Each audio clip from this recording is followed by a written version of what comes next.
One of the rules that I live by, one of the rules that I collect by is never pay retail. I made a video about 2 weeks ago where I was talking about brands that you should never pay retail for. Also in that video, I said you shouldn't pay retail for any brand. It doesn't matter what brand it is, just try and avoid paying retail. That's something I've been saying here on my channel from the very beginning. However, today's list is a little bit different. These are brands, modern brands, that you should consider buying vintage rather than modern. The point here is that their vintage watches are better than their modern watches, and a lot of times you could save money buying vintage. Let's get right into my list of 10 different watch brands that you are better off buying in the vintage market.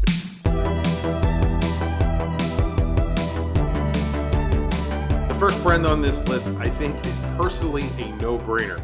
Ikepod. Ikepod was revived.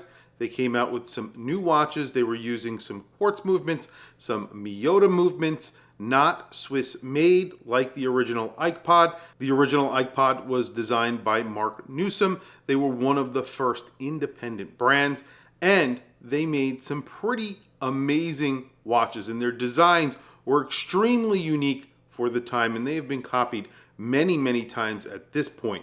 However, the new brand has nothing to do with Mark Newsom. So I suggest going to the vintage market to get one of their original designs where Mark Newsom was actually at the helm. You can get an Ikepod between $1,000 and $5,000. Their original designs like the Megapod, the Hemipod. I really love the Sea Slug, which is their GMT, their dive style watches.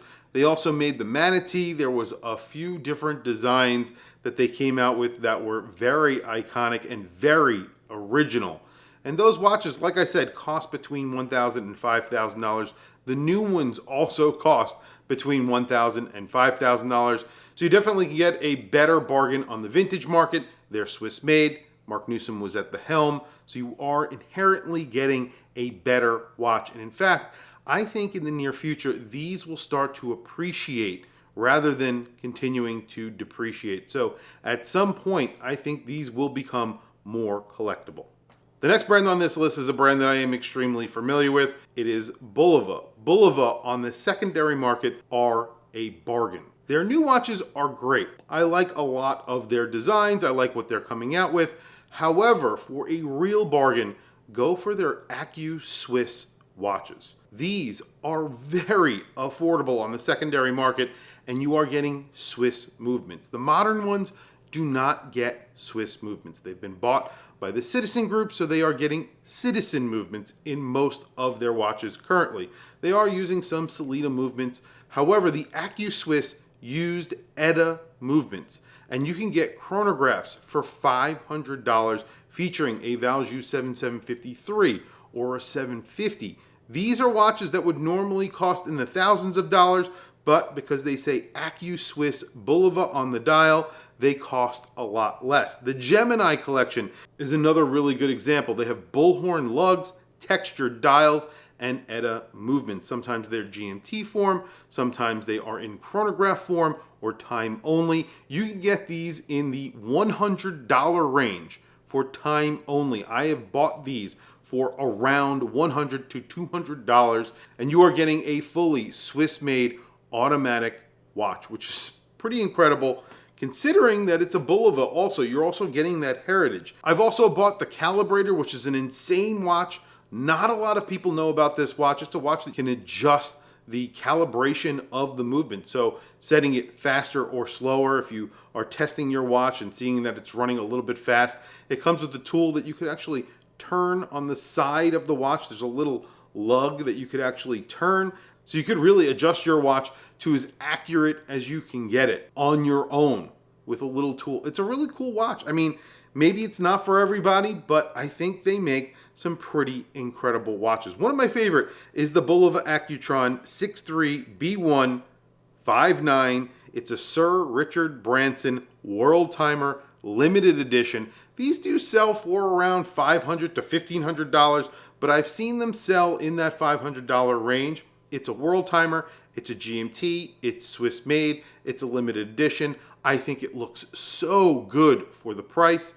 And that's why I always tell people, check out AccuSwiss, the Bulova AccuSwiss, Bulova Accutron AccuSwiss watches, because they are a bargain on the secondary market.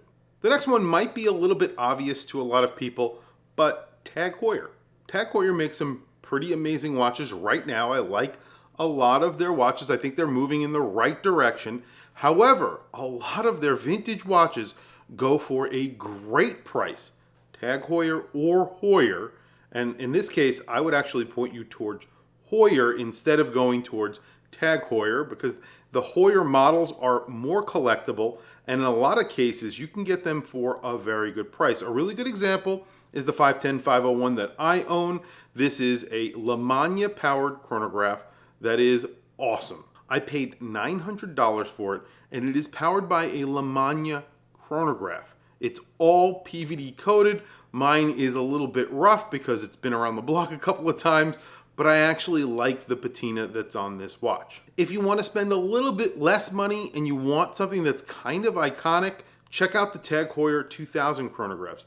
They are very iconic looking, and again, powered by a Lemania movement, and they go for around $500. Again, another watch that I own. This is another iconic chronograph, and I would say it's almost one of the most iconic TAG Heuer chronographs that you can buy. A lot of people will recognize this watch because it was the it watch in the early 2000s. That's because this was the it watch for a very long time, and obviously now there are a lot on the market, and you can get them for around $500 for an automatic chronograph from TAG Heuer.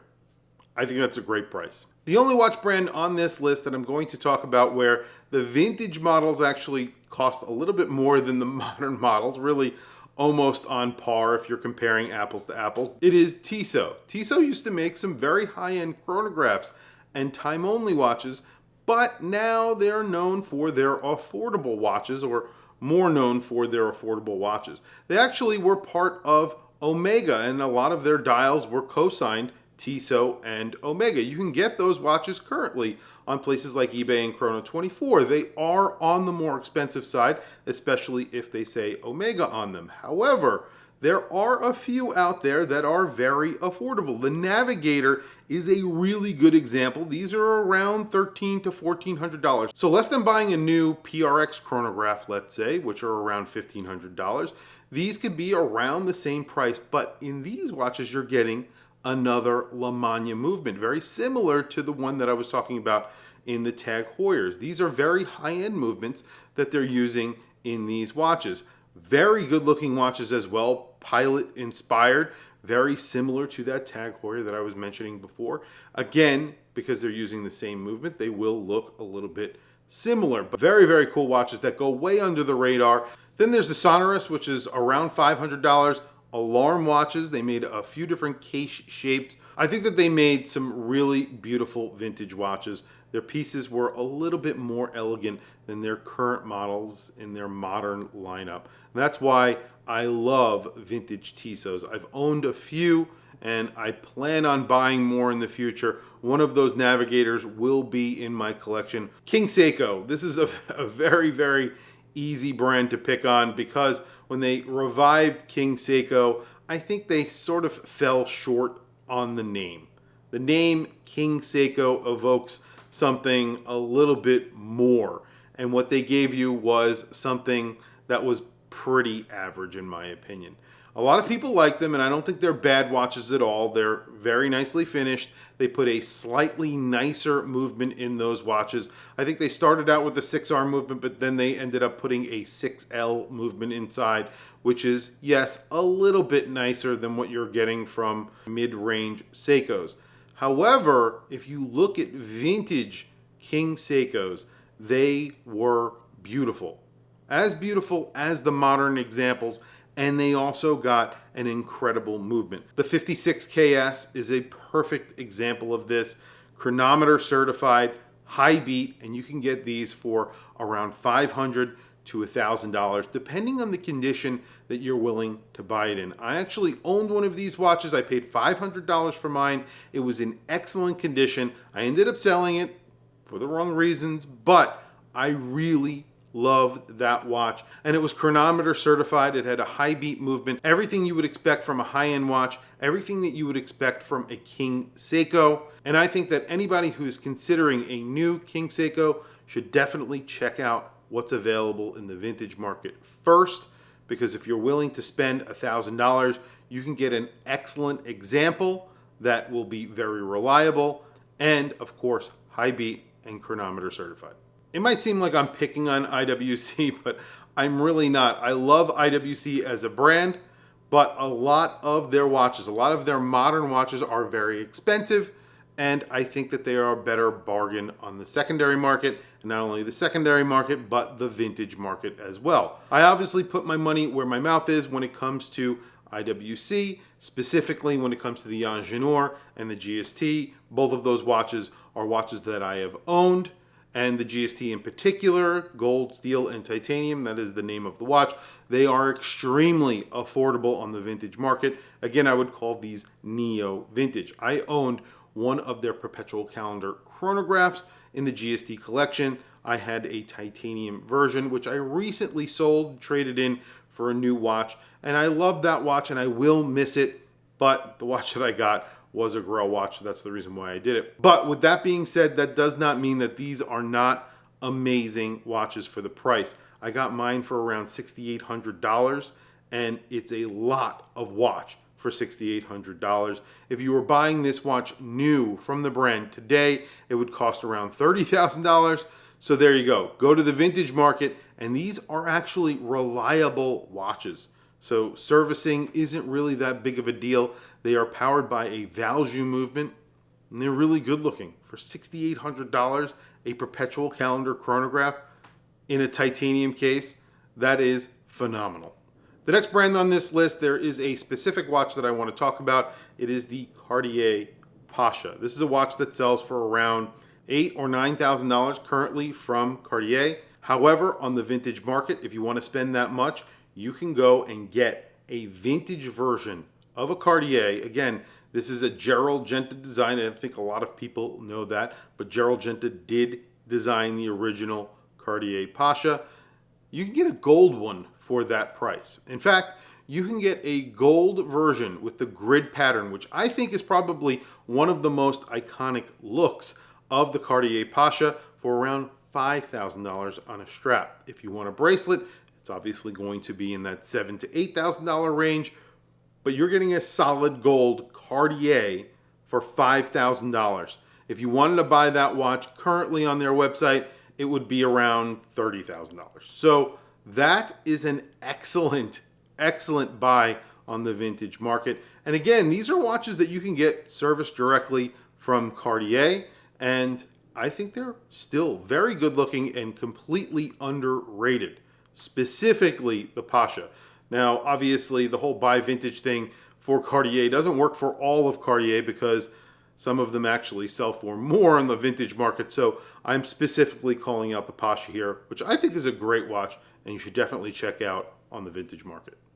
Okay, so we're coming down to the final three watch brands on this list. All three of these have one thing in common: you should never buy them at retail. The first brand that I want to talk about is Breguet. One of the watches that I've always had my eye on is their 3700. 3700 is a world timer, and it's in solid gold. So they either make it in 18 karat yellow gold or white gold. Either way, these cost around $9,000 to around $11,000, depending on condition, box, and papers. This is a beautiful world timer. Yes, it's one of the more expensive watches that we're talking about on this list, but if you've ever had a Grail watch, a watch that you've always wanted to own, something like a Patek Philippe world timer or a Vacheron world timer, this is on par with those two watches. However, it costs a fraction of what one of those watches would cost on the secondary market, used or vintage. These are an excellent vintage buy. They no longer make them. They make the Aura Mundi, which is a very similar world timer. It's a lot uglier, in my opinion, than this watch. This is a very elegant watch that is screaming Breguet. It's something very classy and I love everything about it. But in general, I think Breguet are a better buy vintage or secondary than ever new. The next brand is Zenith. I don't think I have to spend a lot of time here. They've been making the El Primero for a very long time. If you want an El Primero, do not pay retail. Do not go to the primary market. Go to the secondary market. And if you want a real bargain, go to the vintage market. There are plenty of vintage El Primeros and neo-vintage El Primeros on the market that you can buy today. And they are discontinued models that are very similar to current models. They all basically have the same movement, the El Primero. Go out, look at their catalog. There are tons of El Primeros that you could buy for $2,000, $3,000, sometimes less than that, but I'm being a little bit conservative. If you hunt and wait, you can get these for excellent prices. The El Primero, a legendary movement. Zenith, a legendary manufacturer, but their vintage watches sell for excellent prices on the secondary market, and that's why I always would go to the vintage market for a Zenith. Last but not least, GP. Girard-Perregaux, an amazing manufacturer. However, all of their watches tank on the secondary market, and that's why vintage watches are so well priced. Specifically, the Deep Diver, one of my favorite watches from the brand. This is a dive watch that kind of looks like a Blancpain Bathyscaphe. However, they are so much cheaper than a vintage Blancpain Bathyscaphe, and you're getting a lot of the looks. The Deep Diver is a skin diver style watch, and they sell for around $1,000 to $3,000 on the secondary market, and they are a vintage gem, especially if you're into off the beaten path dive watches. These are so cool. You definitely need to check them out. However, if we're talking about GP, almost all of their vintage watches are a bargain on the secondary market, and they make some very high quality watches. So definitely check out GP if you are interested in vintage watches. Anyway, guys, that is really it. That is my video. A lot of other watches could be mentioned in this video, a lot of other brands. Tell me some of those brands down in the comment section. Tell me one that I might have missed. I know there are plenty out there. I could make a part 2, a part 3 of this video very easily. Tell me down in the comments some watches that you would include in a continuation of this video. That's really it, guys. Thank you for logging on. Thank you for watching this video. Please don't forget to like, subscribe, hit that bell icon. It is super helpful for the channel, and I very much appreciate it. That's really it. I'll catch you guys in the next video.